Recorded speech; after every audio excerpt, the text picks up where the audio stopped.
आज के वीडियो में हम लोग लाइफ प्रोसेसेस का फोर्थ पार्ट बना रहे हैं और इस पार्ट में हम लोग लाइफ प्रोसेसेस चैप्टर 6 के एनसीईआरटी के जो क्वेश्चंस है उसको हम डिटेल में देखेंगे कि उन क्वेश्चंस में क्या पूछा गया और जो जो हमने वीडियो लेक्चर्स अभी तक कवर किए हैं उसके हिसाब से हमसे क्वेश्चन हो पा रहे कि नहीं हो पा रहे, कहीं कोई प्रॉब्लम तो नहीं आ रही, कहीं कोई पार्ट छूट तो नहीं गया।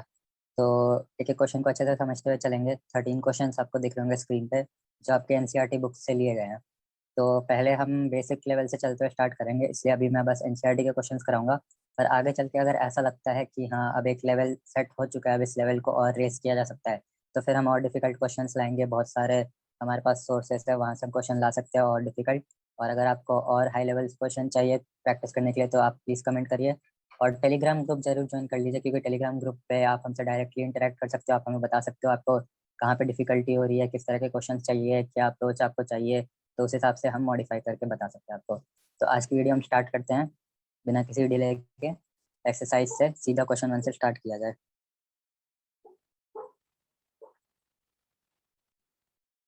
तो पहला क्वेश्चन है एमसीक्यू। पहला क्वेश्चन पूछता है the kidneys in human beings are a part of the system for, और चार ऑप्शन है न्यूट्रिशन, एक्सक्रीशन, रेस्पिरेशन, ट्रांसपोर्टेशन। तो देखो किडनी, वैसे तो ये बहुत ही आसान क्वेश्चन है कि किडनीज, बस आपको ये बताना है कि कौन से सिस्टम का पार्ट है। अगर आपने ये चैप्टर हल्का सा भी पढ़ा है, अगर आपको इस चैप्टर के 5% भी आइडिया तो आपको पता होगा। इस चैप्टर के अलावा बचपन से भी पढ़ते आ रहे हैं, आपको पता ही होगा कि किडनी एक्सक्रीशन के लिए रिस्पॉन्सिबल होता है। मेन ऑर्गन है किडनी। और किडनी के अंदर मैंने आपको बताया था किडनी, तो आपको पता होगा।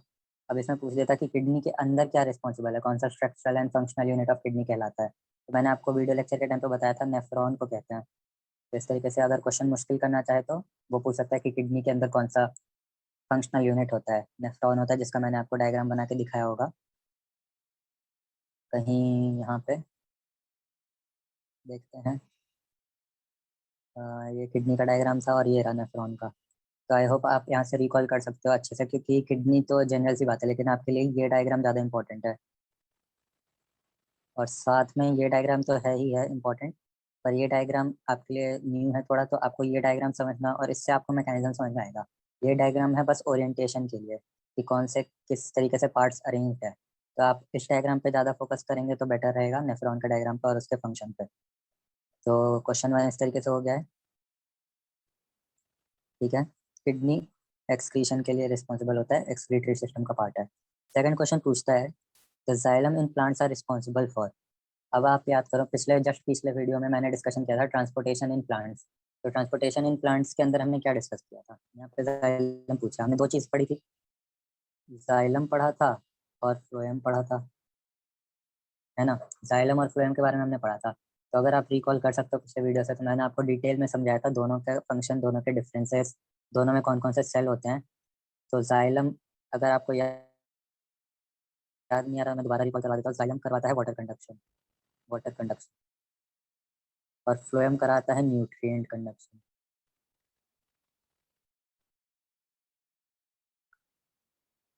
ठीक है। तो ऑप्शन देख लेते हैं क्या क्या है।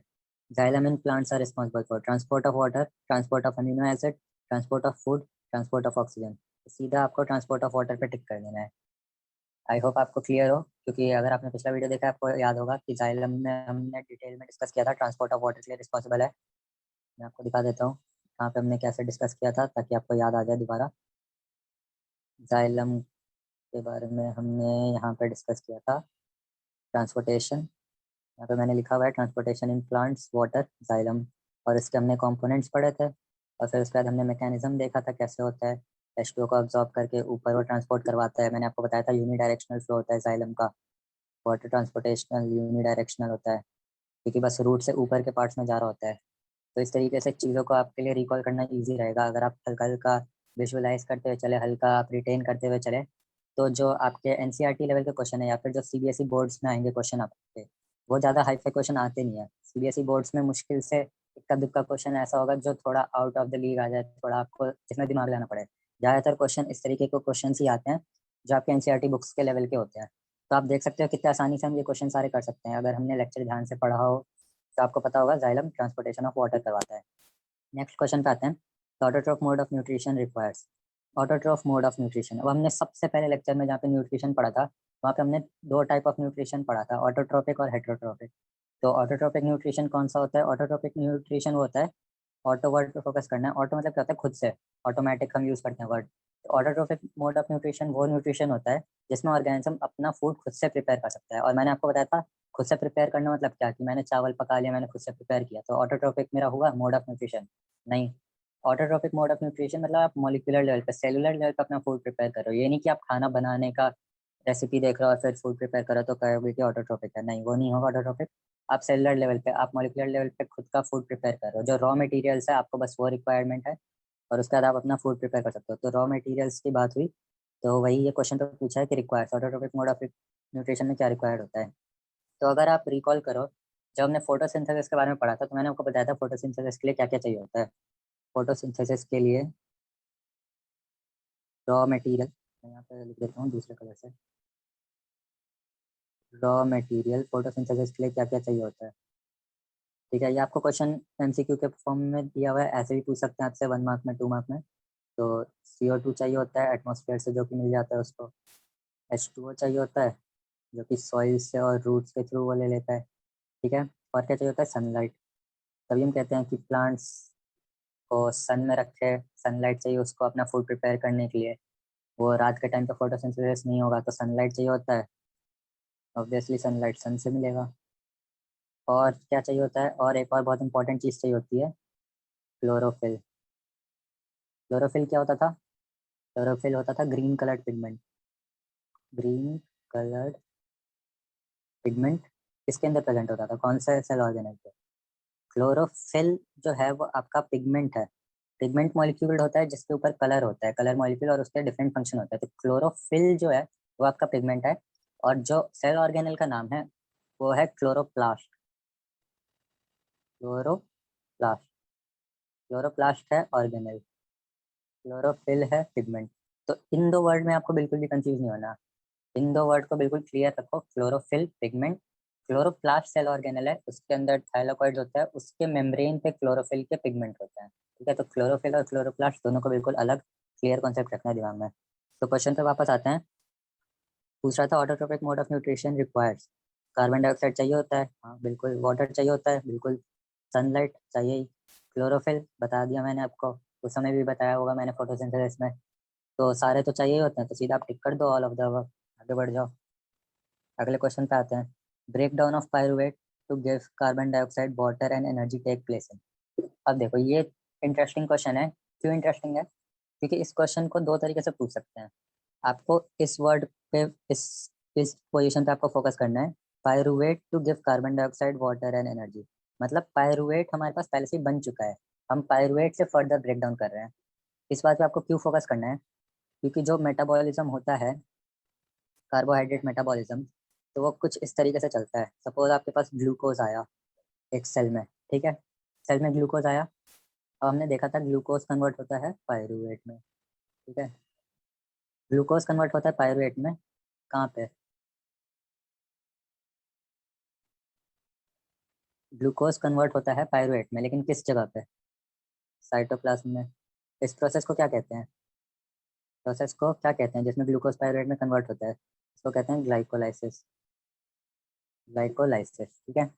तो आपको एक तो ये पता होना चाहिए कहाँ पे होता है, और आपको ये पता होना चाहिए इस प्रोसेस को कहते हैं क्या। ये हो गया प्रोसेस नंबर 1।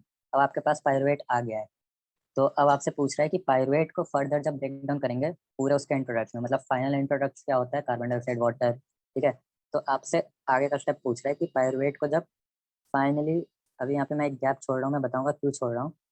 फाइनली अल्टीमेटली जब हम H2O CO2 में ब्रेक डाउन कर देते हैं, वो कहाँ पे हो रहा होता है प्रोसेस? इसको मैं अभी एक्स नाम दे देता हूँ, ठीक है, मैं बताऊंगा एक्स क्यों है।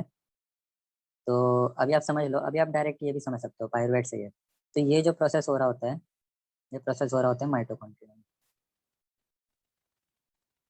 माइटोकॉन्ड्रिया में, ठीक है, माइटोकॉन्ड्रिया में प्रोसेस हो रहा होता है। और इस प्रोसेस को कहते क्या है? इस प्रोसेस को कहते हैं क्रेब्स साइकिल। क्रेब्स साइकिल, ठीक है, इस प्रोसेस का नाम है। और इसको हम कह सकते हैं, इसी प्रोसेस का नाम है एक और, citric acid cycle. Citric acid cycle या क्रेब्स साइकिल या सिट्रिक एसिड साइकिल, इस प्रोसेस को कहते हैं कन्वर्जन को। जैसे मैंने आपको यहाँ पे बताया इसको ग्लाइकोलाइसिस कहते हैं, वैसे इसको कन्वर्जन को। अब मैं बता रहा हूँ यहाँ पे मैंने ये एक्स क्यों बनाया है। क्योंकि पायरुवेट जब कन्वर्ट हो रहा होता है अपने फाइनल एंड प्रोडक्ट्स जो आपको यहाँ पे दिख रहे हैं, तो वो डायरेक्ट कन्वर्ट नहीं हो रहा होता है। उसको कन्वर्जन के बीच में एक इंटरमीडिएट स्टेप के थ्रू वो कन्वर्ट होता है, और ये इंटरमीडिएट स्टेप जो एक्स मैंने बनाया है वो रिप्रेजेंट करता है एसिटाइल को ए। ये आप आगे डिटेल में पढ़ोगे जब 11th 12th में आप पढ़ रहे होगे। क्रेब्स साइकिल का बहुत डिटेल में है, आपका ग्लाइकोलाइसिस के पूरे 10 स्टेप आपको याद करने होंगे एंजाइम के साथ। तो जो ये पायरुवेट जो कन्वर्ट होता है, आपको ये अगर पता रहे कि बीच में एक इंटरमीडिएट होता है एसिटाइल को एंजाइम है, और उस एसिटाइल को एंजाइम को सबस्ट्रेट की तरह उसको उठा के फिर फाइनली ब्रेक डाउन करते हैं, तो काफ़ी सही रहेगा आपके लिए। और ये बताना इसलिए भी ज़रूरी है क्योंकि माइटोकॉन्ड्रिया में अगर आपको क्वेश्चन थोड़ा डिफिकल्ट वो करना चाहे, आपको क्वेश्चन वो ट्विस्ट कर दे, तो आपको ऑप्शन में ये तो दिख आपको पता है कि अच्छा पायरुवेट से ये फाइनल प्रोडक्ट माइटोकॉन्ड्रिया में कन्वर्ट होता है, पर वो डिटेल में पूछेगा कि माइटोकॉन्ड्रिया के अंदर आप बताइए कहाँ पे कन्वर्ट होता है। तो जो माइटोकॉन्ड्रिया के मैट्रिक्स मतलब माइटोकॉन्ड्रिया में बनाता हूँ ऐसे, ठीक है, इस तरीके से सॉसेज शेप होता है। तो ये वाला जो पार्ट होता है इसको कहते हैं matrix. Matrix matrix of mitochondria. और ये वाला जो पार्ट होता है ये मेम्ब्रेन, दो मेम्ब्रेन है, एक ये मेम्ब्रेन है, एक ये मेम्ब्रेन है। तो इंटर मेम्ब्रेन स्पेस कहते हैं इसको, इंटर मेम्ब्रेन स्पेस, दो मेम्ब्रेन के बीच का स्पेस। तो ये जो मैंने प्रोसेस आपको बताया ये, अब हम इस प्रोसेस को 2 कह देते हैं और यहाँ से इस प्रोसेस को 3 कहते हैं। तो जो सेकंड प्रोसेस है पायरुवेट से एसिटाइल को एंजाइम है, वो तो आपका मैट्रिक्स में हो रहा होता है, माइटोकॉन्ड्रियल मैट्रिक्स में। और जो थर्ड प्रोसेस है, जो आपका थर्ड प्रोसेस है, तो सेकंड प्रोसेस तो आपका माइटोकॉन्ड्रियल मैट्रिक्स में होता है, और ये जो थर्ड प्रोसेस है एसिटाइल कोएंजाइम से फाइनल प्रोडक्ट, वो भी आपका माइटोकॉन्ड्रियल मैट्रिक्स में होता है। पर इंटरमेम्ब्रेन स्पेस मैंने लिखा है, तो वहाँ पे भी कुछ हो रहा होगा, कुछ इंपॉर्टेंट हो रहा होगा, तभी मैंने यहाँ पे लिखा है। तो वहाँ पे होता है फोर्थ प्रोसेस, और ये फोर्थ प्रोसेस क्या है? फोर्थ प्रोसेस है इस पूरे प्रोसेस से एनर्जी निकालना, ठीक है। जब ये यहाँ से कन्वर्ट हो रहा था, तो इसमें से कुछ कुछ प्रोडक्ट्स बाहर आएंगे, और उन प्रोडक्ट्स को इस माइटोकॉन्ड्रियल स्पेस के बीच में से टर्न करवाते हैं, और तब जाके हम एनर्जी निकालते हैं, मतलब एटीपी निकालते हैं। तो अगर आपसे पूछे कि आपने कार्बोहाइड्रेट लिया, ठीक है, और उसमें से आपने एनर्जी बाहर निकाल ली, एनर्जी एक्सट्रैक्ट कर दिया, तो एनर्जी जो फाइनली अल्टीमेटली एटीपी एक्सट्रैक्ट हुआ है वो कहाँ से हुआ है? इंटरमेम्ब्रेन स्पेस में, इनर मेम्ब्रेन के थ्रू एनर्जी निकलती है एटीपी। तो साइट ऑफ एटीपी फॉर्मेशन अगर आपको पूछे तो माइटोकॉन्ड्रिया तो पता है, ठीक है, माइटोकॉन्ड्रिया के अंदर भी आपको पता होना चाहिए इनर माइटोकॉन्ड्रियल मेम्ब्रेन, मतलब इस वाले मेम्ब्रेन पे इनर माइटोकॉन्ड्रियल, ठीक है, क्योंकि दो मेम्ब्रेन होते हैं, इनर और आउटर। तो इस तरीके से आपका ये क्वेश्चन हो गया। ये तो आपको इजी था, सीधा माइटोकॉन्ड्रिया हो गया। How are fat digested in our bodies, where does this process take place? अब देखते हैं फैट डाइजेशन। तो फैट के डाइजेशन पढ़ाते टाइम मैंने आपको बताया होगा फैट डाइजेशन के बारे में, कि फैट जो होते हैं वो पहले बड़े पार्टिकल्स होते हैं, बड़े ग्लोब्यूल्स होते हैं, ठीक है। अब उसका जो है इतना बड़ा फॉर्म होता है, अब्सॉर्बल नहीं होगा। आपको डाइजेशन में ये समझना है कि जितने छोटे पार्टिकल्स होंगे उतना ईजी अब्सॉर्ब होगा, जितना ज़्यादा उसका सरफेस एरिया होगा। छोटे पार्टिकल्स मतलब सरफेस एरिया उसका ज़्यादा होता है, बड़े पार्टिकल होते हैं उसका सरफेस एरिया कम होता है। जितने छोटे छोटे पार्ट्स कर दिए, छोटे छोटे पीसेस कर दिए। अगर आपको आग जलाना है, ठीक है, आपने एक बड़ी सी लकड़ी एक बार में डाल दिया, तो आग कुछ देर जलेगा, बंद हो जाएगा। पर अगर आपको आग बिल्कुल सही से अच्छे यूनिफॉर्म तरीके से जलाए रखना है, तो आप क्या करोगे कि उस बड़े से लकड़ी के छोटे छोटे पीसेस कर दोगे, वुडन पीसेस, और उसको थोड़े थोड़े टाइम पे आग में डालते रहोगे, और वो अच्छे से आग जलते रहेगी।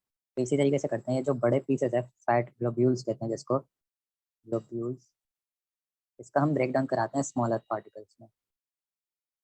स्मॉलर पार्टिकल्स में क्यों ब्रेक डाउन कराते हैं मैंने आपको समझा दिया। और ये ब्रेक डाउन कौन कराता है? तो ब्रेक डाउन कराता है बाइल। बाइल, ठीक है। बाइल आता कहाँ से है? बाइल स्टोर्ड होता है गॉल ब्लैडर में। गॉल ब्लैडर में, गॉल ब्लैडर में बाइल देता कौन है इस प्रोसेस के लिए? Gall bladder. पर अगर आपसे पूछे बाइल प्रोड्यूस कहाँ होता है? बाइल रिलीज गॉल ब्लैडर के थ्रू। पर बाइल प्रोड्यूस बनता कहाँ पे है और रिलीज कहाँ पे होता है? दोनों अलग है। बाइल प्रोड्यूस लीवर, ठीक है, बनता बाइल लिवर में, पर वो स्टोर होने के लिए एक रिजर्वायर, एक कलेक्शन बनाता है गॉल ब्लैडर में। तो गॉल ब्लैडर में स्टोर हो जाता है, और जब जरूरत पड़ती है गॉल ब्लैडर से रिलीज होता है। लिवर बनाते के गॉल ब्लैडर में डाल के रख देता है कि जब काम होगा इसको हम यूज़ कर लेंगे। तो बाइल रिलीज हो गया, बाइल के अंदर सॉल्ट्स थे, और इसकी वजह से क्या हुआ कि बड़े जो आपके फैट ग्लोब्यूल्स थे वो छोटे छोटे पार्ट्स में हो गए डिवाइड, ठीक है, छोटे छोटे पीसेस में डिवाइड हो गए। अब इन पीसेस पे काम करना आसान है।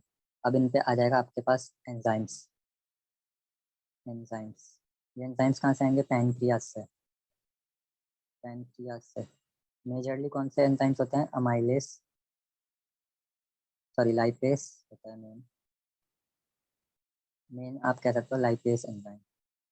ठीक है, लिपिड और फैट डाल के अभी लाइपेस एंजाइम्स, और इसको छोटे छोटे पार्ट्स में कर देंगे, और इसके ऊपर एक प्रोटीन की कोट डिपोजिशन होती है। प्रोटीन के कोट्स में इसको ले लेंगे, प्रोटीन के कोट्स में आ जाता है, और उसके बाद ये अल्टीमेटली स्मॉल इंटेस्टाइन से, स्मॉल इंटेस्टाइन में विलाई होता है, मैंने आपको बताया था वीडियो में, विलाई होता है और माइक्रोविलाई होता है। इसका काम होता है एब्जॉर्प्शन करना। ठीक है, विलाई और माइक्रोविलाई क्या है? ये स्मॉल इंटेस्टाइन है, जिसमें का विलाई पार्ट मैं आपको दिखा रहा हूँ, क्योंकि विलाई एब्जॉर्प्शन कराता है। तो विलाई ये पार्ट को ले लेगा और अल्टीमेटली कहाँ पे रिलीज करेगा? सारे न्यूट्रिएंट्स कहाँ पे रिलीज होते हैं? अल्टीमेटली सारे न्यूट्रिएंट्स ब्लड स्ट्रीम में जाते हैं, ब्लड स्ट्रीम में। तो इस तरीके से आपका फैट का होता है। तो आपको मेन बात ध्यान रखना है, बाइल का बहुत इंपॉर्टेंट रोल है फैट डाइजेशन में। बाइल आता कहाँ से? गॉल ब्लैडर से।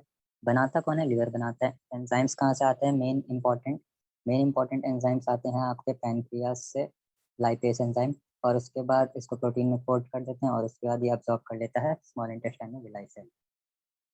तो इस तरीके से आपका ये वाला क्वेश्चन हो गया। Blood acid process take small intestine, villi microvilli help करेगा। ठीक है। What is the role of saliva in digestion of food? ठीक है, ये क्वेश्चन देखते हैं। कौन सा क्वेश्चन है ये? Six question. सिक्स क्वेश्चन देखते हैं। Six question, role of saliva in digestion of food पूछा है। तो सलाइवा का डाइजेशन में बहुत ही इंपॉर्टेंट पार्ट है। अगर सलाइवा ना हो तो डाइजेशन बहुत ही सीवियरली अफेक्ट हो सकता है। सलाइवा का डाइजेशन में क्या रोल है? क्योंकि सलाइवा के अंदर होते हैं एंजाइम्स।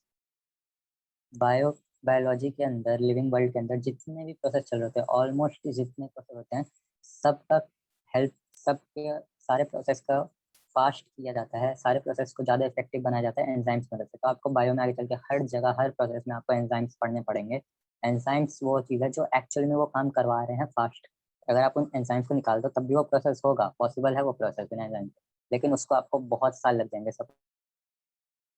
आपके एंजाइम के साथ कुछ सेकंड्स में प्रोसेस हो जाता है, तो बिना एंजाइम्स के हो सकता है आपको घंटों लग जाए, एक दिन लग जाए, 4 दिन लग जाए। तो एंजाइम्स का बहुत बड़ा रोल होता है। बायोलॉजी पढ़ते टाइम पे आपको एंजाइम्स का हमेशा ध्यान देना है। तो सलाइवा के अंदर भी एंजाइम होता है, सलाइवरी अमाइलेस एंजाइम, एंजाइम इन सलाइवा। ठीक है, सलाइवरी अमाइलेस एंजाइम इन सलाइवा। और आपके पास माउथ के अंदर 3 ग्लैंड्स होते हैं। माउथ के अंदर 3 ग्लैंड्स होते हैं। सब मैंडिबुलर, ये एक्स्ट्रा है थोड़ा, मैं आपको बस एक बार बता देता हूँ कि सलाइवरी अमाइलेज और सलाइवा माउथ में आता कहाँ से है। तो 3 ग्लैंड होता है आपके पास, सब मैंडिबुलर, सबलिंगुअल, सबलिंगुअल, सबलिंगुअल और पैरोटिड। ये 3 आपके ग्लैंड्स होते हैं। ठीक है, और ग्लैंड ही सिक्रीट करवाता है सारी चीज़। तो ये 3 ग्लैंड्स आपका सलाइवा सिक्रीट कराते हैं। अलग अलग पोजीशन होता है, जैसे पैरोटिड यहाँ पे होता है चीक्स में, सब मैंडिबुलर जॉ में होता है, सबलिंगुअल बिलो द टंग होता है, टंग के नीचे। तो तीनों जगह से सिक्रीट होता है। तो अगर आपके सामने कभी फूड है, तो एक न्यूरोनल मैकेनिज्म होता है जिससे स्टिमुलस आ जाता है कि अच्छा फूड है, तो आपके लिए सलाइवा सिक्रीट करना आप स्टार्ट करना पड़ेगा, क्योंकि सलाइवा को सबसे पहला रोल है। सबसे पहले आप फूड माउथ में डालोगे, तो सलाइवा का काम वहीं से स्टार्ट हो जाता है, बिल्कुल फूड के आते ही। तो जैसे ही आपने फूड को देखा, कई लोगों को देखा होगा आपने, इनकंट्रोलेबल उनका सलाइवेशन होगा। उनका पूरा जो मुंह होता है, जिसको हम कहते हैं कि मुंह में पानी आ जाना, तो मुंह में पानी आना जो एक्चुअली है वो सलाइवेशन है। क्यों हो रहा है? आपके 3 ये जो ग्लैंड्स हैं, इनको पता चला, ब्रेन ने बताया कि अच्छा फूड का स्टिमुलस है, सामने फूड है, अब तो आपको काम करना होगा फूड के ऊपर, आपका काम स्टार्ट होने वाला है। तो तीनों जगह से ये सिक्रीट हो जाएगा और आपके माउथ में कलेक्ट हो जाएगा, जो फ्लूइड होता है थूक सलाइवा, उसके अंदर एंजाइम होगा सलाइवरी अमाइलेस। और एंजाइम है तो इसका एक कोई पर्टिकुलर फंक्शन भी होगा, तो एक प्रोसेस को कन्वर्जन में मदद करता होगा। तो सलाइवरी अमाइलेस का क्या रोल होता है? स्टार्च को माल्टोस में कन्वर्ट कर देता है 30% तक। 30% तक जो स्टार्च है, तो सलाइवरी अमाइलेस की मदद से माल्टोस में कन्वर्ट हो जाता है, और माल्टोस डाइजेस्टेबल फॉर्म है। स्टार्च को हम एज इट इज डाइजेस्ट नहीं करते, लेकिन माल्टोज डाइजेस्टेबल फॉर्म है, तो 30% आपका डाइजेशन तो माउथ में ही हो गया सलाइवरी अमाइलेज की मदद से, तो उसका ये काम है। ठीक है, तो इस तरीके से ये वाला क्वेश्चन हो गया। अब what are the necessary conditions for autotrophic nutrition and what are its, ये तो अभी हमने डिस्कस किया था, यहाँ पे इसमें लिखा हुआ ही है। ये वाला जो क्वेश्चन हमने देखा था उसमें क्या क्या था नेसेसरी कंडीशन। आपको कार्बन डाइऑक्साइड चाहिए, आपको वाटर चाहिए, आपको सनलाइट चाहिए, क्लोरोफिल चाहिए, सारी चाहिए। तो ये तो अभी हमने पढ़ा था नेसेसरी कंडीशन। और what are its by product में ऑटोट्रोपिक मोड ऑफ न्यूट्रिशन, अगर स्पेसिफिकली हम प्लांट्स की बात करें, प्लांट्स की, तो प्लांट्स हमें क्या देते हैं? जब हम कहते हैं कि प्लांट्स लगाओ, प्लांट्स हमारा CO2 लेंगे एटमोसफेयर से और हमें फ़ायदा मिलेगा। कैसे फ़ायदा मिलेगा? कुछ रिलीज करते हैं, कोई गैस, जो कि हमारे लाइफ के लिए बहुत असेंशियल है। कौन सी गैस? हाँ, O2। प्लांट्स O2 रिलीज करते हैं, तो O2 उनके लिए क्या हुआ? फोटोसिंथेसिस का बाय प्रोडक्ट ही तो हुआ। बाय प्रोडक्ट मतलब क्या है? कोई भी ऐसा प्रोडक्ट जो उनको रिक्वायरमेंट नहीं है, O2 की रिक्वायरमेंट नहीं है, वो एटमोसफेयर में डाल देंगे स्टोमेटोलॉजी, तो बाय प्रोडक्ट में O2 आपका आ जाएगा। और बाय प्रोडक्ट जो होते हैं वो काफ़ी, मैंने आपको बताया था, मेटाबोलाइट्स वगैरह, तो आप वो भी लिख सकते हो इस क्वेश्चन में। तो ये क्वेश्चन हमने वैसे पहले डिस्कस कर लिया था। What are differences between aerobic and anaerobic respiration, name some organism that use anaerobic mode of nutrition respiration. Sorry, anaerobic के ऑर्गेनिजम्स बताने हमें, एरोबिक के नहीं बताने। ठीक है, तो ये वाला क्वेश्चन देखते हैं। 8 नंबर का क्वेश्चन देखते हैं, एरोबिक एनारोबिक, यहाँ पे देखते हैं एरोबिक एनारोबिक। सबसे पहले तो वर्ड से ही पता चल रहा है, यहाँ पे एना है, एन है। एन मतलब होता है उसका ऑपोजिट, जैसे एरोबिक है तो एन लगा दिया, मतलब कि उसका ऑपोजिट है। एरोबिक का मतलब होता है वैसे ऑर्गेनिजम्स, ऑर्गेनिजम्स वैसे जिनको O2 की जरूरत होती है, ऑक्सीजन की रिक्वायरमेंट होती है अपने सर्वाइवल के लिए। ठीक है, और एनारोबिक वो ऑर्गेनिजम्स होते हैं जो कि सर्वाइव कर सकते हैं बिना ऑक्सीजन के। तो आप बताओ मुझे कि ह्यूमंस एरोबिक है या एनारोबिक है? ह्यूमन बींग्स एरोबिक है या एनारोबिक ऑर्गेनिज्म? एरोबिक ऑर्गेनिज्म है। ठीक है, क्योंकि हमें ऑक्सीजन की रिक्वायरमेंट है तो हमें एरोबिक कैटेगरी में आ गए। सिंपल सी ये बात है। ठीक है, और कुछ चीज़ें देख लेते हैं एरोबिक एनारोबिक के बारे में डिस्कस कर रहे हैं तो। एरोबिक प्रोसेस में जो एनर्जी रिलीज होती है, एनर्जी रिलीज होती है वो बहुत हाई होती है, very high energy release. Anaerobic process में अगर बात करें तो बहुत कम एनर्जी रिलीज होती है, वेरी लो एनर्जी रिलीज। क्योंकि एरोबिक ऑर्गेनिजम्स वो वाले जनरली होते हैं जिनकी एनर्जी रिक्वायरमेंट हाई है, तो उनको कुछ ऐसा मैकेनिज्म चाहिए जिससे वो खाना जब खा रहे हैं तो उनका जो एनर्जी रिलीज हो रहा है वो भी हाई होना चाहिए। तो उस वजह से वेरी हाई एनर्जी रिलीज और वेरी लो एनर्जी रिलीज होती है एनारोबिक में। ठीक है, और अगर और अगर डिफरेंसेस की बात करें तो एक बहुत ही इंटरेस्टिंग सा डिफरेंस है कि एरोबिक रेस्पिरेशन में, एरोबिक रेस्पिरेशन में हमेशा आपको माइटोकॉन्ड्रिया की जरूरत पड़ेगी, माइटोकॉन्ड्रिया की जरूरत पड़ेगी, रिक्वायर्ड। पर यहाँ पे माइटोकॉन्ड्रिया रिक्वायर्ड नहीं है। क्यों? क्योंकि जो एनारोबिक रेस्पिरेशन है वो आपका साइटोप्लाज्म में भी हो सकता है।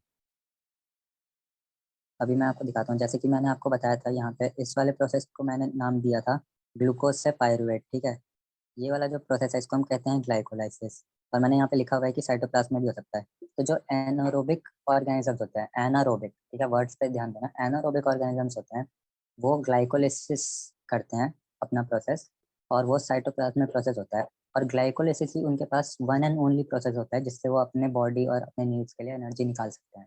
ठीक है, बस ग्लाइकोलिसिस होता है, और ग्लाइकोलिसिस में बस 2 ATP रिलीज होती है। कितने एटीपी निकलते हैं ग्लाइकोलिसिस के बाद? 2 ATP। ठीक है, तो एक ऑर्गेनिज्म है जो कि एनारोबिक रेस्पिरेशन कर रहा है, ग्लूकोज से पायरुवेट में तोड़ सकता है, साइटोप्लाज्म में टूटेगा। ठीक है, 2 ATP रिलीज हो सकती है उसमें। पर जो एरोबिक रेस्पिरेशन कर रहा है उसके अंदर ये वाला प्रोसेस तो होगा ही होगा। हमारे अंदर फॉर एग्जांपल हम एरोबिक रेस्पिरेशन करते हैं तो हमारे अंदर ग्लूकोज से पायरुवेट में तो कन्वर्जन होगा ही होगा, पर हमारे अंदर एडिशनली ये सेकंड और थर्ड रिएक्शन भी होगा, सेकंड और थर्ड रिएक्शन भी होगा हमारे अंदर। और सेकंड और थर्ड रिएक्शन मैंने अभी आपको बताया कहाँ पे होता है, माइटोकॉन्ड्रिया में होता है। तो आप क्या कह सकते हो कि एरोबिक रेस्पिरेशन जो करते हैं उनके लिए माइटोकॉन्ड्रिया रिक्वायर्ड होता है, क्रेब्स साइकिल कह सकते हैं इसको। तो यहाँ पे देखने वाली बात यह है कि यहाँ पे 32 से 36 या 38 ATP रिलीज हो सकता है। मतलब आप कह सकते हो कि 32 से 38 एटीपी के करीब रिलीज होता है। तो आप देख लो कितना डिफरेंस है एनर्जी रिलीज में। यहाँ पे बस बेचारे 2 एटीपी कमा सकते हैं और यहाँ पे 32 से 36 के करीब एटीपी मिल जाता है। तो आप ये कह सकते हो कि हायर ऑर्गेनिजम्स में जरूरी होता है एरोबिक रेस्पिरेशन। हायर ऑर्गेनिजम्स मतलब कि बड़े ऑर्गेनिज्म जैसे हमें इवॉल्व।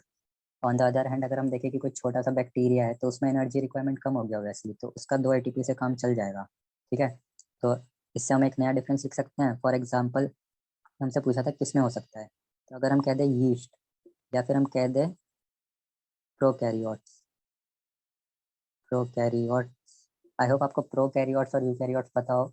नहीं पता तो मैं जल्दी से बता देता हूँ। प्रोकैरियोट्स वो प्रिमिटिव ऑर्गेनिजम्स होते हैं, सिंगल सेल होते हैं, जिनके अंदर मेम्ब्रेन बाउंड ऑर्गेनल्स नहीं होता। मेम्ब्रेन बाउंड ऑर्गेनल्स एक भी नहीं होता। उनका सेल होता है, साइटोप्लाज्म होता है और जेनेटिक मटेरियल ऐसे पड़ा होता है। यूकैरियोट्स वो ऑर्गेनिज्म होता है जिनके अंदर प्रॉपर मेम्ब्रेन बाउंड ऑर्गेनल्स होते हैं, एक प्रॉपर न्यूक्लियस होता है और बाकी सारे मेम्ब्रेन बाउंड ऑर्गेनल्स होते हैं। तो हम कह सकते हैं, एग्जाम्पल हमसे इस क्वेश्चन में बताना ही था हमें कि किस किस में एनारोबिक हो सकता है। एनारोबिक रेस्पिरेशन की हम बात कर रहे हैं इधर। एनारोबिक किस किस में हो सकता है, तो उसका एग्जांपल मैंने आपको बोला यीस्ट और प्रोकैरियोटिक बैक्टीरिया। तो प्रोकैरियोट्स में क्या खास बात होता है, अभी मैंने आपको बताया मेम्ब्रेन बाउंड ऑर्गेनल्स नहीं है। मेम्ब्रेन बाउंड ऑर्गेनल्स नहीं, तो आप सोच के बताओ कि माइटोकॉन्ड्रिया होगा उसके पास। सोच के बताओ, माइटोकॉन्ड्रिया का तो दो दो मेम्ब्रेन है। यहाँ पे तो बात चल रही है कि अगर एक मेम्ब्रेन हुआ तब भी वो ऑर्गेनल्स नहीं होगा प्रोकैरियोट में। यहाँ पे तो दो दो मेम्ब्रेन है, तो नहीं माइटोकॉन्ड्रिया नहीं हो सकता एनारोबिक। और प्रोकैरियोट्स बैक्टीरिया में माइटोकॉन्ड्रिया जब होगा ही नहीं और ये प्रोसेस आगे के माइटोकॉन्ड्रिया में होने थे, तो क्या ये आगे के प्रोसेस हो पाएंगे प्रोकैरियोट्स में? बिल्कुल नहीं हो पाएंगे। तो बस यही रहेगा वन एंड ओनली प्रोसेस जो हो रहा है, क्योंकि ये तो साइटोप्लाज्म होना है, वो तो सबके पास रहता ही है। तो इस तरीके से जो प्रोकैरियोट्स और जो यीस्ट है वो आपका बस एनारोबिक रेस्पिरेशन कर सकते हैं। ठीक है, तो इसको मैंने बहुत ही अच्छे से समझाने की कोशिश की है, क्योंकि यहाँ से कॉन्सेप्ट बिल्ड हो सकते हैं। यहाँ से आप आगे जब आप ये पढ़ोगे इसको डिटेल में, ये जो पूरा यहाँ से यहाँ तक कन्वर्जन है, ये आपके लिए बहुत इंपॉर्टेंट है। बहुत मेजोरिटी ऑफ द चंक आपका वेटेज बनाएगा, यहाँ से बहुत क्वेश्चन आने वाले हैं। तो इसलिए ये मैंने इसलिए अच्छे से थोड़ा डिटेल में समझाने की कोशिश की है। तो ये हमने कर लिया। नेक्स्ट देखते हैं, how are how are the alveoli design to maximise exchange of gas. मैंने आपको उस समय बताया था पढ़ाते समय, दोबारा बता देता हूँ, इतने में आ जाएगा। एल्वेओलाई को कैसे एक्सचेंज ऑफ गैस के लिए डिजाइन किया हुआ है। तो एल्वेओलाई का जब मैंने आपको स्ट्रक्चर बताया था लंग्स का, ऐसा स्ट्रक्चर होता है लंग्स का। ठीक है, और फिर ये टर्मिनेट हो रहा होता है ब्रोंकास। याद है, ब्रोंकस, प्राइमरी ब्रोंका है, सेकेंडरी ब्रोंका है, टर्सरी ब्रोंका है। और फिर यहाँ पे जो आखिरी पार्ट होता है वो कुछ ऐसा पफ्ड शेप का होता है, हवा भरी हुई होती है उसमें, एयर फिल्ड होता है, एयर फिल्ड सैक कहते हैं इसको हम। इसको हम कहते थे एल्वियोलाई। एल्वियोलाई इसको हम कहते थे। तो इसको अगर हम डिटेल में देखें, इसका स्ट्रक्चर कैसा होता है, कुछ इस तरीके से होता है इसका स्ट्रक्चर। इस तरीके से होता है। ये एक एल्वियोलाई मैंने निकाला है, ठीक है, और इसके पास से रन हो रहा होता है ब्लड वेसल्स, बहुत ही पतले capillary, single walled thing, single wall, एक लेयर है बस, ब्लड वेसल्स। ये क्या बता रहा हूँ मैं, आरबीसी, रेड ब्लड सेल्स। इसमें ब्लड बह रहा है कैपिलरीज के थ्रू, और ये आपका है एल्वियोलाई। ठीक है, तो हो क्या रहा है, जब लंग्स में आया है आपके पास ऑक्सीजन, और आपके पास लंग्स में ऑक्सीजनेशन करवाने के लिए जब आपके पास रेड ब्लड सेल ला रहे हैं कार्बन डाइऑक्साइड, तो आपको क्या करवाना था, आपको एक्सचेंज करवाना था। आप कार्बन डाइऑक्साइड वापस लंग्स में दोगे, ताकि लंग्स से वो होके थ्रू वापस एटमॉस्फेयर में कार्बन डाइऑक्साइड आप छोड़ सको। आप यही तो चाहते हो। और आप क्या चाहोगे कि जब कार्बन डाइऑक्साइड चला गया, तो जो आरबीसी आएगा, जब कार्बन डाइऑक्साइड निकल गया, तो आप चाहोगे कि ये जो ऑक्सीजन है ये इस आरबीसी पे बैठ जाए, ताकि ये ऑक्सीजन भी हर जगह ट्रांसपोर्ट हो सके ब्लड के साथ। तो आपको ये करवाने के लिए क्या रिक्वायरमेंट है, आप खुद कॉमन सेंस से सोचो कि ये कब फेवरेबल हो सकता है कंडीशन। अगर बहुत ही मोटी मेम्ब्रेन हो, दोनों तरफ बहुत ही थिक मेम्ब्रेन है, बहुत सारे लेयर्स हैं, तो ईजिली निकल पाएगा, या फिर बहुत ही थिन लेयर हो, एक लेयर बिल्कुल आराम से निकल जाए।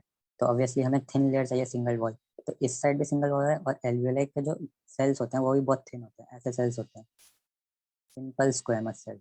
ठीक है, कुछ कुछ सेल इस तरीके के भी होते हैं, क्यूबॉइडल सेल, कुछ कुछ सेल इस तरीके के भी होते हैं, कॉलमनार सेल। तो हमें इन तरीके के सेल्स नहीं चाहिए, यहाँ पे हमें चाहिए स्क्वेमस, सिंपल स्क्वेमस सेल, बहुत ही पतले फाइन लेयर बनाता है, ठीक है। एक तो आपका ये पॉइंट हो गया कि बहुत थिन मेम्ब्रेन है, बहुत पतला है। सेकंड आप पॉइंट ये लिख सकते हो कि इसका सरफेस एरिया बहुत ही ज़्यादा होता है, सरफेस एरिया बहुत ज़्यादा होता है। आप सोचो कि अगर आपके पास रुई है, सॉरी अगर आपके पास ऊन है, वुल सॉरी अगर आपके पास वूल है, ऊन, और उसको आपने गोला गोला, इतना लंबा ऊन था, ठीक है, इतना लंबा ऊन था, आपने उसको कंडेंस कर करके गोला गोला बना बना के, ठीक है, एक बहुत ही छोटे से पार्ट में लाए। उसका सरफेस एरिया बहुत ही ज़्यादा बड़ा हुआ होगा, पर उसको जब आप स्ट्रेच करोगे, बाहर निकालोगे, खोलोगे, तो आपको पता चलेगा कि अच्छा ये इतना छोटा सा चीज़ इतना बड़ा खुल के होता है। तो उस तरीके से ही एल्वेओलाई का स्ट्रक्चर है। अगर आप उसको स्प्रेड करने लगोगे तो आपको पता चलेगा कि ये बहुत बड़ा एरिया कवर करता है। तो खुद सोचो कि अगर ज़्यादा एरिया है तो ज़्यादा उसके पास जगह मिल रही है ऑक्सीजन और CO2 का ट्रांसपोर्टेशन एक्सचेंज करवाने के लिए। तो सरफेस एरिया यहाँ पे बहुत इंपॉर्टेंट पॉइंट है जो आपको लिखना मस्ट है यहाँ पे। सरफेस एरिया एल्वेओली का बहुत ही ज़्यादा होता है। लंग्स में सरफेस एरिया कराता है, एयर फिल्ड है, ठीक है। ये थिन लेयर वाला, थिन सिंगल लेयर आपको पॉइंट लिखना है। तो इस तरीके से आपको मैकेनिज्म बता देना है। अगर आपने वीडियो लेक्चर पढ़ा होगा तो आप इजीली बता पाओगे। यहाँ पे मैंने बताया था डिटेल में। तो इस तरीके से एल्वेओलाई का जो स्ट्रक्चर है वो मदद कर देता है ईजी ट्रांसपोर्टेशन और मैक्सिमाइज मैक्सिमाइज करवाने के लिए, एक्सचेंज ऑफ गैस मैक्सिमाइज कराना है। तो मेनली आपको इसी चीज़ पे पॉइंट पे फोकस करना है जो मैंने अभी आपको बताया। ये जो मैंने आपको पॉइंट बताया ना कि एक्सचेंज ऑफ गैस कैसे हो जाता है बहुत ईजिली, तो इस पॉइंट पे आपको फोकस करना है। तो ये क्वेश्चन भी हो गया। फिर 10th पे आते हैं। What would be the consequence of deficiency of haemoglobin in our body. ये तो सही क्वेश्चन है क्योंकि यहाँ पे मैंने अभी जस्ट डायग्राम बनाया है। हीमोग्लोबिन, आई होप आप सबको पता हो हीमोग्लोबिन क्या होता है। नहीं पता तो मैं बता देता हूँ। हीमोग्लोबिन पिगमेंट होता है। अगेन पिगमेंट, अभी मैंने आपको क्लोरोफिल का टाइम बताया था। पिगमेंट्स वो चीज़ होते हैं जो आपको कलर एक देते हैं और उनका एक स्पेसिफिक फंक्शन होता है। तो हीमोग्लोबिन पिगमेंट होता है जिनकी वजह से आरबीसी को उनका रेड कलर मिलता है।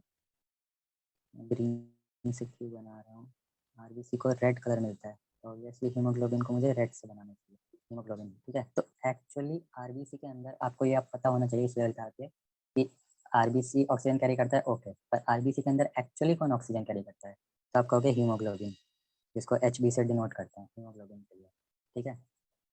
तो एक आरबीसी 4 ऑक्सीजन मॉलिक्यूल से बाइंड हो सकता है, एक आरबीसी 4 ऑक्सीजन मॉलिक्यूल से बाइंड हो सकता है। या फिर आप कहोगे एक आरबीसी 8 ऑक्सीजन एटम से बाइंड हो सकता है। 4 और इंटू 2 कर देंगे, 8 ऑक्सीजन एटम से बाइंड कर सकता है, इस तरीके से। तो अगर हीमोग्लोबिन कम हो जाए, ये क्वेश्चन में पूछा है, अगर हीमोग्लोबिन कम हो जाए तो आप सबसे पहले सोचो हीमोग्लोबिन का काम क्या था। हीमोग्लोबिन का काम था ट्रांसपोर्टेशन करवाना। अब हीमोग्लोबिन कम हो गया है, हीमोग्लोबिन कम हो गया है तो O2 जहाँ पे आके अटैच होना था, O2 को जो कैरी करवाता वही चीज़ नहीं है, तो क्या O2 आरबीसी पे बैठ के जा पाएगा हर जगह ट्रांसपोर्ट और यूज़ होने के लिए? नहीं जा पाएगा। तो O2 का ट्रांसपोर्टेशन जो था, O2 का ट्रांसपोर्टेशन ब्लड के अंदर, वो आपका अफेक्ट हो जाएगा सीवियरली। और O2 की जब कमी होने लगेगी सेल्स में, O2 की जब कमी होने लगेगी सेल्स में, तो अल्टीमेटली क्या होगा कि सेल्स डाई होना स्टार्ट हो जाएंगे और इसको हम कहते हैं नेक्रोसिस। नेक्रोसिस, टिश्यू की डेथ होनी स्टार्ट हो जाएगी। तो O2 की कमी आपको कई जगह हो सकती है। अगर सोचो O2 की कमी आपको हो गई हार्ट में, तब तो सीधा कार्डियक फेलियर ही हो जाएगा, बात ही खत्म हुआ आपको। जब हार्ट ही रुक गया तो फिर तो कुछ हो ही नहीं पाएगा। O2 की कमी हो गई तो कार्डियक फेलियर हो सकता है, नेक्रोसिस हो सकता है, सेल डेथ हो जाएगी आपकी। और O2 के जितना आपको रोल पता है आप सारे लिख सकते हो कि जब O2 की कमी हो गई तो ये फंक्शंस अफेक्ट हो जाएंगे। सीधी सी बात है, इसमें कोई दिमाग लगाना नहीं है। आपको मेन पता होना चाहिए कि हीमोग्लोबिन का काम क्या होता है। और मैंने आपको यहाँ पे बता दिया हीमोग्लोबिन किस तरीके से कितने ऑक्सीजन कैरी कर सकता है, ठीक है। तो आप इसका भी वहाँ पे बता सकते हो कि एक आरबीसी जब इतना कैरी करता है तो फिर बहुत ज़्यादा फर्क इस पर पड़ जाएगा कि अगर हीमोग्लोबिन कम हो जाए तो। और इस कंडीशन को वैसे हम कहते हैं क्या है, सबसे इंपॉर्टेंट बात, हीमोग्लोबिन कम हो जाए या ओवरऑल आरबीसी कैरिंग कैपेसिटी कम हो जाए तो आपने एक वर्ड सुना होगा अनीमिया। इसको अनीमिया हो रखा है, पीला पड़ रखा है शरीर। पीला क्यों पड़ जाता है? जब ऑक्सीजन कैरी नहीं कर रहा, हीमोग्लोबिन कम हो गया है। हीमोग्लोबिन पिगमेंट है रेड कलर का, जिससे आपके स्किन में थोड़ा कलरेशन आएगा। तो अगर रेड कलर पिगमेंट नहीं है तो पीला पीला पेल स्किन हो जाएगा और अनीमिया हो जाता है, ठीक है। तो इस तरीके से हम बता सकते हैं। Describe double circulation of blood in human beings why it is necessary. ये तो मैंने आपको बहुत अच्छे से उस समय ट्रांसपोर्टेशन पढ़ाते समय बताया था हार्ट का। दोबारा मैं बता देता हूँ। डबल सर्कुलेशन क्यों कहते हैं हार्ट का? 4 chamber, left atrium, left ventricle, right ventricle. ये वाला मैंने आपको अच्छे से उस समय ट्रिक समझाया था और मैंने इसका एक शॉर्ट वीडियो भी बनाया है जिसमें बहुत अच्छे से आपको मैंने ट्रिक बताया कि कैसे इसको समझ सकते हैं।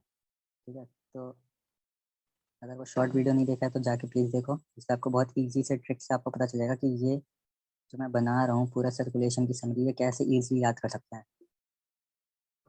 तो आपको ये बनाने होते थे कनेक्शंस जो मैं बना रहा हूँ आपको। आई होप अभी तक आपको ये याद हो गया, आप इसको रट लो, याद कर लो, समझ लो जो आपको सही लग रहा है, पर इसको आप किसी तरह रिटेन करो। ठीक है, तब हम बात करते हैं डबल सर्कुलेशन की। डबल सर्कुलेशन क्यों होता है और कैसे होता है, किस तरीके से हम कह सकते हैं डबल सर्कुलेशन हुआ, ऑक्सीजन एटमॉस्फेयर से लंग्स में आया और ये जो ब्लड के थ्रू जा रहा है ऑक्सीजनेटेड ब्लड जा रहा है। दोबारा मैं वैसे बनाता हूँ जैसे आपको इजी समझ में आए। ठीक है, तो मैं हमेशा क्या करता हूँ कि ऑक्सीजनेटेड ब्लड जो कैरी कर रहा है उसको रेड से बनाता हूँ और जो डीऑक्सीजनेटेड ब्लड कैरी कर रहा है उसको मैं ब्लू से बनाता हूँ, क्योंकि अगर ऑक्सीजन कमी हो जाती है, कार्बन डाइऑक्साइड हो जाता है, तो स्किन ब्लू होना स्टार्ट हो जाता है, साइनोसिस कहते हैं इसको। तो ऑक्सीजनेटेड ब्लड ले जा रहा था ये नीचे की ओर। ठीक है, ये आ गया लेफ्ट एट्रियम में। मैंने आपको बहुत बार बता रखे हैं इन चारों ब्लड वेसल्स के आपको नाम पता होने चाहिए, इस बार मैं नहीं बताऊंगा, ये आपका होमवर्क है। आप वीडियो देखो या शॉर्ट्स देखो और उसमें से आप देख के बताओ कि क्या था, कमेंट करना नीचे कि क्या है इन चारों ब्लड वेसल के नाम। तो ऑक्सीजनेटेड ब्लड लेफ्ट एट्रियम में आया। लेफ्ट एट्रियम जब आपका फिल हो गया तो ये कहाँ जाएगा, ये नीचे जाएगा लेफ्ट वेंट्रिकल में। यहाँ पे एक ओपनिंग होती है लेफ्ट एट्रियम और लेफ्ट वेंट्रिकल के बीच में। ठीक है, ये जब फिल हो गया तो आपका जाएगा लेफ्ट वेंट्रिकल में, लेफ्ट वेंट्रिकल से वापस इस वेसल से जाएगा जिसका नाम आप मुझे बताने वाले हो। फिर इस वेसल के थ्रू ये टिश्यूज में थ्रू आउट डिस्ट्रीब्यूट हो जाएगा। ये ऑक्सीजनेटेड ब्लड ही जा रहा था यहाँ तक, ऑक्सीजनेटेड ब्लड। अब टिश्यूज ने अपना काम किया, सब चीज़ यूज़ किया, तो यूज़ करके क्या सारा काम करके देता है वो, कार्बन डाइऑक्साइड देता है। अब ये ब्लड में आ गया, मतलब ये हो गया डीऑक्सीजनेटेड ब्लड हो गया। अब डीऑक्सीजनेटेड ब्लड ऐसे जा रहा है जा रहा है, अब डीऑक्सीजनेटेड ब्लड में ये पार्ट भी बढ़ गया। मैं इसको दूसरे कलर से करता हूँ, एक सेकंड। हाँ, मैं इसको दूसरे कलर से कर देता हूँ। हाँ, ये ठीक है। डीऑक्सीजनेटेड ब्लड ने राइट एट्रियम भर दिया। ठीक है, राइट एट्रियम भर दिया। अब उसके बाद वो कहाँ आएगा, नीचे की ओर आएगा, क्योंकि यहाँ पे एक ओपनिंग और होती है, तो इससे वो नीचे की ओर आ जाएगा और फिर वो राइट वेंट्रिकल भर देगा। और राइट वेंट्रिकल जब भर दिया डीऑक्सीजनेटेड ब्लड ने, अब वो इस पैसेज से जाए CO2 अपना बाहर एटमोसफेयर में दे देगा और ये साइकिल चलते रहेगा। तो आप मुझे बताओ कि इस पूरे ट्रांसपोर्टेशन में कहीं पे भी इस वाले ब्लड की, जो ये ब्लू डैश से मैंने बताया था, यहाँ से आया था और फिर इधर चला गया, और इस वाले ब्लड की जो येलो से मैंने आपको बना के दिखाया है, कहीं पे भी क्या बीच में मिक्सिंग हुई है, कहीं पे भी दोनों कंपार्टमेंट्स में राइट साइड और लेफ्ट साइड में कहीं पे भी कुछ मिक्सिंग हुई है? नहीं हुई है। दोनों बिल्कुल स्टार्टिंग से सेपरेटेड रहे हैं। हर टाइम हार्ट के अंदर 4 चेम्बर है, तो हर टाइम 2 चेम्बर ऊपर नीचे और 2 चेम्बर ऊपर नीचे कनेक्टेड होते हैं, पर 2 चेम्बर बगल बगल में, 2 चेम्बर बगल बगल में कनेक्टेड नहीं होते हैं। ये आपको इमेज बैठा लेनी है दिमाग में। तो ऑक्सीजनेटेड ब्लड का सर्कुलेशन लेफ्ट साइड पे पूरा अलग से चला है और डीऑक्सीजनेटेड ब्लड का सर्कुलेशन राइट साइड पे पूरा अलग से चला है। तो इस तरीके से डबल सर्कुलेशन होता है, मतलब कि कभी भी दो में जो ब्लड है वो बीच में मिक्स नहीं हुआ है। कोई ऐसा ब्लड का स्टेट नहीं था जिसको हम कह सकते हैं ये ऑक्सीजनेटेड भी है या डीऑक्सीजनेटेड भी है, दोनों कभी भी मिक्स नहीं हुए। और इसका फायदा क्या, क्वेश्चन में ये पूछा है, इसका फायदा है कि आपकी एफिशिएंसी बढ़ जाती है। आपको अल्टीमेटली एक टाइप का ब्लड चाहिए, या तो आप कहोगे कि अच्छा ये आर्टरी है, ये ऑक्सीजनेटेड ब्लड कैरी कर रहा है, ये सेल्स को ऑक्सीजन दे देगा। अच्छा ये वेन है, ये डीऑक्सीजनेटेड ब्लड ला रहा है, ये मतलब सेल्स से कार्बन डाइऑक्साइड निकाल के लंग्स में वापस पहुंचाएगा। तो आपको ऐसा ब्लड तो नहीं चाहिए कि ये मिक्स है, अरे इसमें ऑक्सीजन भी है कार्बन डाइऑक्साइड भी है, अब इसमें हमें कैसे पता चलेगा कि क्या काम किया है। एक्चुअली तो ब्लड में दोनों होता ही है। ठीक है, ऐसा आप कभी मत कह देना कि इस ब्लड में बस ऑक्सीजन है, इस ब्लड में कार्बन डाइऑक्साइड है। होता ही है, आर्टरी में ऑक्सीजन का कंटेंट ज्यादा होता है, कार्बन डाइऑक्साइड का कम होता है। तो अभी इस लेवल पे हम सीधे ये बोल सकते हैं कि आर्टरी ऑक्सीजन के लिए है और वेन्स कार्बन डाइऑक्साइड के लिए। तो इस तरीके से ये वाला क्वेश्चन हमने कर लिया। एफिशिएंसी बढ़ाता है, बहुत ही अच्छा एफिशिएंट कर देता है सिस्टम को। व्हाई इज इट नेसेसरी, मैं आपको बताना था। What are difference between transport sorry transport of material in xylem and phloem, what are difference between transport. ये मैंने आपको बहुत अच्छे से समझाया था उस वीडियो को, प्लीज नहीं देखा तो प्लीज देखो। पिछले वाले वीडियो में बहुत अच्छे से मैंने आपको समझाया था, जो मुझे सबसे बेस्ट तरीका आता था मैंने उससे आपको समझाने की कोशिश की थी। Transport of material xylem phloem के बीच में, सबसे पहले आप मुझे जल्दी से बता दो, जाइलम क्या ले जाता है, वाटर, सही बात है। फ्लोएम क्या ले जाता है, फूड, न्यूट्रिशन, सही बात है। इतना क्लियर है। अब उसके बाद मैंने आपको यहाँ पे बना के दिखाया था, ये याद करो, ये पेड़, जिसको मैंने बहुत अब रंगीन कर दिया है समझा समझा के। अब इसमें और समझाने का स्कोप नहीं बचा है, जो लिखा हुआ है मैं उसी से समझा देता हूँ वापस। फटाफट जाइलम यूनिडायरेक्शनल फ्लो रूट से ऊपर की ओर जाएगा। जाइलम यूनिडायरेक्शनल फ्लो रूट से ऊपर की ओर जाएगा। रूट से क्या लिया था उसने, वाटर लिया था, अब्सॉर्ब करके ऊपर की ओर दिया था। फ्लोएम का डायरेक्शन कैसा था, फ्लोएम का था बाई डायरेक्शनल। फ्लोएम का काम कहाँ से स्टार्ट होगा, उसको न्यूट्रिशन और फूड पहुंचाना है। फूड बना कहाँ था, लीफ में बना था। तो लीफ से किस जगह पे जा सकता है, और ऊपर भी जा सकता है और नीचे भी आ सकता है, उसको हर जगह पे देना है। तो फ्लोएम का जो फूड ट्रांसपोर्टेशन कराता है फ्लोएम, उसका बाई डायरेक्शनल फ्लो है। बाई डायरेक्शनल मतलब अपने लेवल से ऊपर भी दे सकता है, अपने लेवल से नीचे भी दे सकता है। जाइलम का जो काम था वाटर ट्रांसपोर्ट, वाटर आपको पता है रूट से जाना है तो बस ऊपर ही ऊपर जाएगा, यूनिडायरेक्शनल फ्लो था। और किस मैकेनिज्म से जाता है, फ्लोएम फूड की लोडिंग अनलोडिंग, लोडिंग होती है, फिर वाटर आता है, फिर वाटर के साथ वो बह के हर जगह डिस्ट्रीब्यूट हो जाता है। ये मैंने आपको समझाया था वीडियो में। जाइलम किस तरीके से वाटर लेता है, पहले न्यूट्रिएंट्स को अब्जॉर्ब करता है। न्यूट्रिएंट्स अब्जॉर्ब कर ले, यहाँ पे हाइपरटोनिक मीडियम बन गया। हाइपरटोनिक मीडियम बना तो क्या होगा, वाटर फॉलो करेगा उसको हाइपोटोनिक बनाने के लिए। वाटर आ गया, अब इसके बाद सक्शन होता है ट्रांसपिरेशन से। जब लीफ से सक्शन हो रहा है तो पाइप की तरह मैकेनिज्म है, एयर वैक्यूम क्रिएट हो गया, अब उसकी मदद से वाटर ऊपर मूव करेगा। तो इस तरीके से दोनों मैकेनिज्म और दोनों के अच्छे से मैंने डिफरेंस आपको समझा दिया था वीडियो में, और अभी मैंने आपको दोबारा रिवाइज भी करा दिया है। तो इस तरीके से आपका ये वाला क्वेश्चन हो गया।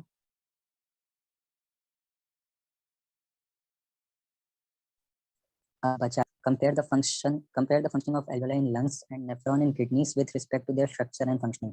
देखो एल्वेलाई का तो मैंने अभी बताया, दोबारा इसको सेम चीज़ को बता के फायदा नहीं है। मैंने अच्छे से फंक्शन बता दिया, कैसा स्ट्रक्चर है, सिंगल मेम्ब्रेन है, कैसे ये ट्रांसपोर्ट हो रहा होता है।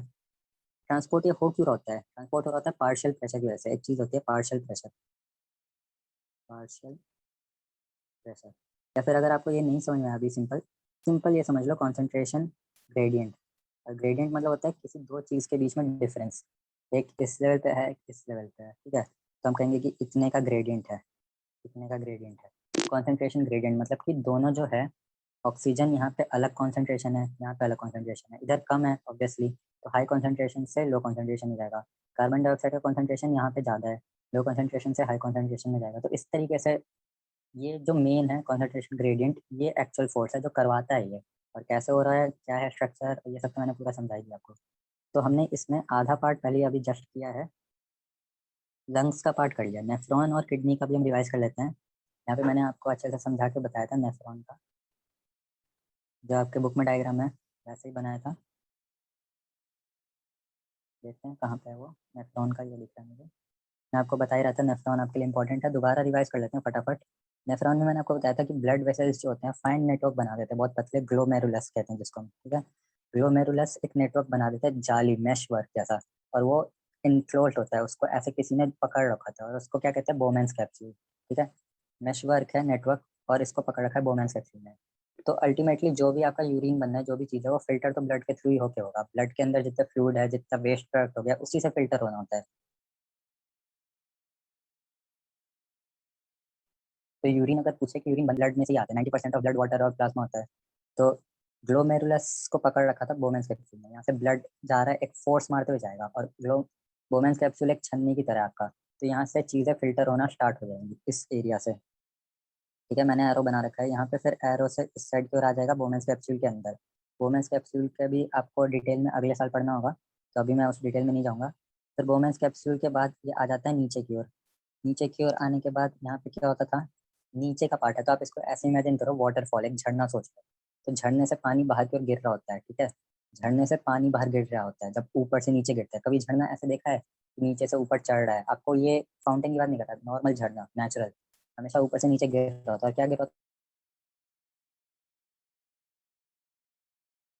होता है, पानी डाउन कर रहे हैं तो पानी गिरेगा, मतलब कि वाटर बाहर आएगा, ठीक है। वाटर बाहर आएगा, यहाँ तक वाटर बाहर आते रहेगा, जितना भी एक्स्ट्रा वाटर है वो सब बाहर आ जाएगा, क्योंकि ब्लड बहुत ज़्यादा आपका होता है, लेकिन 99% रिअब्सॉर्ब हो जाता है। अल्टीमेटली बस 1.5 लीटर यूरिन बाहर आता है। तो आपको समझ में आ रहा होगा कि बहुत पानी तो वापस चला ही जाता है। तो ये वाला जो पानी है, नीचे के पार्ट जाते टाइम पे पानी पूरा रिअब्सॉर्ब हो जाता है, वाटर। अब ऊपर के पार्ट पे जब हम चढ़ रहे हैं तो ये सोल्यूट्स रिअब्सॉर्ब होते हैं। ऊपर के पार्ट में से चढ़ते टाइम पानी लीक नहीं हो सकता, सोल्यूट्स लीक हो सकते हैं। जो वेस्ट था, जो यूरिया था, जितने आपके सोल्यूट्स इलेक्ट्रोलाइट्स थे, जो जो आपको वेस्ट लग रहे थे, सॉरी, जो जो आपके लिए काम के थे, वो रीअब्सॉर्ब हो जाएगा, वो वापस निकाल लेंगे। क्योंकि अगर इसी ट्रैक पे रह गया तब तो अल्टीमेटली वो यूरिन बन के बाहर आ जाना है, पर हमको लग रहा है कि हमारे लिए काम के लिए है वो चीज़, तो हम उसको निकाल के पहले ही ब्लड में वापस डाल देंगे। तो इस ऊपर चढ़ते वाले पार्ट में सोल्यूट्स होता है, इधर से हमने वाटर निकाल लिया, इधर से सोल्यूट निकाल लिया, तो बाकी जो बचा है वो तो ऑब्वियसली वेस्ट है हमारे लिए, तभी तो हम उसमें से और कुछ नहीं निकाल रहे हैं। तो वो चीज़ें जाएंगी आपके यूरिन के थ्रू बाहर चली जाएंगी। ये था नेफ्रॉन का स्ट्रक्चर और यूरिन कैसे बनता है उसका मैकेनिज्म। तो इस तरीके से हमने ये लास्ट क्वेश्चन भी कर लिया है और ये वीडियो आपका होता है यहाँ पे समाप्त।